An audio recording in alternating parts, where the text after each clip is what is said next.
ఈరోజు అందరికీ కూడా కొత్త బెడ్షీట్స్ అయితే తెచ్చానండి. ఇక అందరికైతే మార్పిస్తున్నాను. ఈ విధంగా బెడ్షీట్స్ అన్నీ కూడా బాగా పాడైపోయిన ఉద్దేశంతో ఇక కొత్త అయితే ఈ విధంగా చేంజ్ చేస్తున్నాను. వీళ్ళకి అనుకూలంగా తేలికగా ఉండే విధంగా పల్చాటి తీసుకొని వచ్చానండి. ఇక అవైతే నీట్గా ఉంటాయనే ఉద్దేశంతో అయితే అవి తీసుకురావడం జరిగింది.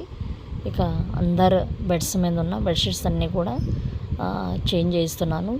ఇక పూర్తిగా పాడైపోయినాయి. మధ్య మధ్యలో వాష్ చేయిస్తాము. ఇంకా కంప్లీట్గా అవి తీసేసి కొత్త అయితే వేయిస్తున్నాను. ఈ విధంగా ఓకేనండి. ఈ వీడియోపై మీ అభిప్రాయాన్ని కామెంట్